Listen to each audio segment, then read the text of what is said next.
আজকে তোমাদের দ্বিতীয় অধ্যায়ের প্রশ্নগুলি আলোচনা করব। সামনে তোমাদের ক্লাস 10-এর যে ফাইনাল পরীক্ষা রয়েছে, সেই ফাইনাল পরীক্ষার জন্য 2 নম্বরের কিছু গুরুত্বপূর্ণ প্রশ্ন তুলেছি আমি। সেই প্রশ্নগুলি একবার তোমরা দেখে নাও এবং যদি পারো তাহলে খাতায় টুকে নেবে। প্রথম প্রশ্নটা হচ্ছে, চ্যাপ্টারের নামটাও আমি দিয়ে দিয়েছি, যে সংস্কার, বৈশিষ্ট্য ও পর্যালোচনা প্রশ্ন ও উত্তর, এখান থেকে, ঠিক আছে? সংক্ষিপ্ত প্রশ্ন উত্তর। প্রথমটা দেখো, যে বামাবোধিনী পত্রিকার উদ্দেশ্যটা কী ছিল, এটা হচ্ছে প্রথম প্রশ্ন। তাহলে এই পত্রিকাটি কবে প্রকাশিত হয় না, 1863 সালে। এই পত্রিকার উদ্দেশ্য একটাই ছিল যে সমকালীন সমাজ মানে সেই সময় সমাজের অস্ত্র পুরস্থ মহিলাদের যে শিক্ষাদানের মাধ্যমে পুরুষ সমাজের শাসনের হাত থেকে মুক্তিদান করা, ঠিক আছে? এটাই ছিল। এর পরবর্তী দেখো, যে 2 নম্বরের প্রশ্নটা, হুতুম প্যাঁচার নকশা কবে প্রকাশিত হয়? হুতুম প্যাঁচার নকশা কালীপ্রসন্ন সিংহের লেখা। এটা খুব ইম্পর্টেন্ট, তোমাদের শর্ট প্রশ্নেও আসে। শর্ট প্রশ্নগুলি আমি এর পরের ভিডিওতে নিয়ে আসবো, এই দ্বিতীয় অধ্যায় থেকে। কালীপ্রসন্নের সিংহের লেখা গ্রন্থটি 1862 সালে প্রকাশিত হয়, এটা প্রথম খণ্ড। আর 1864 সালে দ্বিতীয় খণ্ড প্রকাশিত হয়, ঠিক আছে? 3 নম্বর দেখো, মেকলে মিনিট কি? খুবই গুরুত্বপূর্ণ প্রশ্ন, স্টার চিহ্ন দিয়ে নাও। মেকলে মিনিট কি, বা মেকলে মিনিট বলতে কি বোঝো, একই প্রশ্ন।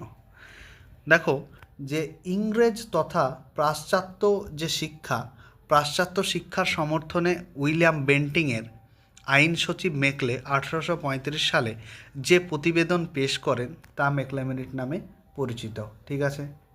পরের প্রশ্ন দেখো, 3 নম্বর, গ্রাম বার্তা প্রকাশিকায় সমাজের কোন দিকগুলি তুলে ধরা হয়েছে?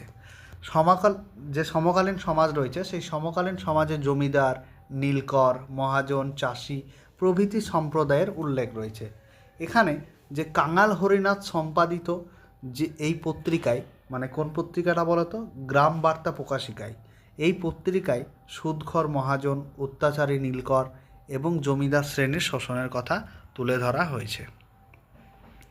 পরের প্রশ্ন দেখো, যে উডের ডেসপেচ কি? এটাও খুব ইম্পর্ট্যান্ট, স্টার চিহ্ন দিয়ে রাখো। বা এইটাকে উডের ডেসপেচ না বলে যে পাশ্চাত্য শিক্ষা প্রসারের ম্যাগনা কাটা বলতে কী বোঝো, এটা শর্ট প্রশ্নেও আসে। যে বোর্ড অফ কন্ট্রোলের সভাপতি চার্লস উড 1854 সালে যে শিক্ষা সংক্রান্ত নির্দেশনামা ঘোষণা করেন তা পাশ্চাত্য শিক্ষা বিস্তারের বা ম্যাগনা কাটা নামে বা উডের ডেসপেচ নামে পরিচিত। এখানে তোমাদের পাশ্চাত্য শিক্ষা বিস্তারের হবে, ঠিক আছে? বিস্তারের হয়ে গেছে। পরবর্তী প্রশ্ন দেখো, উডের ডেসপেচের সুপারিশগুলি কী কী? এইখানে 3 নম্বরের প্রশ্নও আসে যে উডের ডেসপেচ কী এবং সেখানকার সুপারিশগুলি বা 2-3টে সুপারিশ উল্লেখ করো। 1+2 থাকে দিয়ে 4 নম্বরের আছে।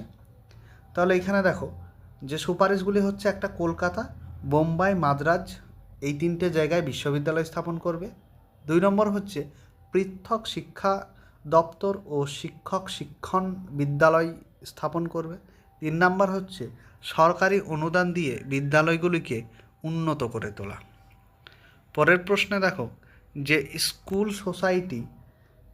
সোসাইটি কে, কেন, কবে প্রতিষ্ঠা করেন? কলকাতার বিভিন্ন অঞ্চলে বিদ্যালয় গঠনের উদ্দেশ্যে 1818 সালে ডেভিড হেয়ার, নামটা খেয়াল রাখবে, শর্ট প্রশ্নেও আছে, যে ডেভিড হেয়ার 1818 সালে এই স্কুল বুক সোসাইটি প্রতিষ্ঠা করে। স্কুল বুক সোসাইটি আলাদা। পরের প্রশ্ন, প্রাচ্য ও পাশ্চাত্য দ্বন্দ্বের অবসান কিভাবে হয়েছিল? 1813 সালে যে তারপর থেকে যে প্রাচ্য পাশ্চাত্য শিক্ষা নিয়ে যে দ্বন্দ্ব চলছিল, 1835 সালে মার্চ মাসে উইলিয়াম বেন্টিং, নামটা খেয়াল রাখবে, যে উইলিয়াম বেন্টিং তার নির্দেশে মেকেলের ঘোষণার দ্বারাই সেই প্রাচ্য পাশ্চাত্য দ্বন্দ্বের অবসান হয়। এখানে আরেকটা বড় প্রশ্ন আসে, যে প্রাচ্য ও পাশ্চাত্য দ্বন্দ্ব কী, এটা প্রশ্ন আসে। পরবর্তী প্রশ্ন দেখো, শ্রীরামপুর ত্রয়ী কাদের বলা হয়? ত্রয়ী মানে 3 জন, ঠিক আছে? ত্রয়ী মানে 3 জন। তাহলে এখানে 3 জন ব্যক্তি কি আছে না উইলিয়াম ক্যারি আছে, উইলিয়াম ওয়ার্ড আছে, আর উইলিয়াম মার্সম্যান আছে। এই তিনজনকে একত্রে বলা হয় শ্রীরামপুর ত্রয়ী। পরের প্রশ্ন দেখো, স্কুল বুক সোসাইটি প্রতিষ্ঠার উদ্দেশ্যটা কী ছিল? 1817 সালে ডেভিড হেয়ার, এর আগেই পড়লাম যে ডেভিড হেয়ার, তাহলে 1817 সালে ডেভিড হেয়ারের উদ্যোগে স্কুল বুক সোসাইটি প্রতিষ্ঠা হয়। তার উদ্দেশ্য ছিল গরিব ও দুস্থ ছাত্রছাত্রীদের বিনামূল্যে পাঠ্যপুস্তক বিতরণ করা। পরবর্তী প্রশ্ন দেখো, নববিধান বা নববিধান ব্রাহ্ম সমাজ কি? দুটোর একই উত্তর হবে যে 1880 সালে কেশবচন্দ্র সেনের নেতৃত্বে ভারতীয় ব্রাহ্ম সমাজ পরিবর্তিত হয়ে গড়ে ওঠে এই নববিধান ব্রাহ্ম সমাজ। পরবর্তী প্রশ্ন দেখো, কবে কার নেতৃত্বে ব্রাহ্ম সমাজ গড়ে ওঠে? আমরা সবাই জানি এটা 1828 সালে রাজা রামমোহন রায়ের নেতৃত্বে, এবং যেটা ব্রাহ্ম সমাজে পরিবর্তিত হয়। এটা প্রশ্ন আসে যে ব্রাহ্ম সভাটা ব্রাহ্ম সমাজ নামে কত সালে পরিবর্তিত হয়? এটা তাহলে লিখবে ঠিক তার পরের বছর, অর্থাৎ 1830 সালে। পরবর্তী প্রশ্ন দেখো, লালন ফকির কে ছিল? হিন্দু ও মুসলিম ধর্মশাস্ত্রের বিশ্লেষক তথা 19 শতকের বাংলার একজন বাউল সাধক ছিলেন লালন ফকির। পরবর্তী প্রশ্ন দেখো, নব্যবঙ্গ আন্দোলন কি? তোমাদের সামনে যে পরীক্ষা রয়েছে মাধ্যমিক পরীক্ষা, তার জন্য খুবই গুরুত্বপূর্ণ প্রশ্ন। আবারও বলছি, তোমরা খাতায় অবশ্যই টুকে নেবে এই 2 নম্বরের প্রশ্নগুলো। নব্যবঙ্গ আন্দোলন এটা কে করেছিল? না ডিরোজিও। এবার যদি বলে ডিরোজিও কে ছিল, তাহলে সেই হিন্দু কলেজের অধ্যক্ষ ছিল। এর নেতৃত্বে 19বিংশ শতকের প্রথমার্ধে ধর্মীয়, সামাজিক, পাশ্চাত্য শিক্ষা সংক্রান্ত যে আন্দোলন হয়েছিল তা নব্যবঙ্গ আন্দোলন নামে পরিচিত। পরের প্রশ্নে চলো, নীলদর্পণ নাটক কার রচনা, কোন বিষয়কে কেন্দ্র করে রচিত হয়? এটাও জানি যে দীনবন্ধু মিত্র রচনা করে। মূলত এটা নীল চাষিদের উপর নীলকর সাহেবদের অকথ্য অত্যাচার, মানে এই অত্যাচারটাকে বর্ণনা করা যায় না, এতটাই অত্যাচার হতো, সেটাকেই কেন্দ্র করে রচিত হয়। খুবই ইম্পর্টেন্ট, ভীষণ ভীষণ ইম্পর্টেন্ট প্রশ্নটি। সব গুরুত্বপূর্ণ প্রশ্নগুলোই তোলা হয়েছে। পরবর্তী দেখো, এই কটাই তো প্রশ্ন ছিল, তোমরা আরেকবার ভালোভাবে দেখে নিও প্রশ্নগুলি। এবং তোমরা যদি এই ভিডিওটি যে পিডিএফটি পেতে চাও, তাহলে কি করতে হবে বলো তো?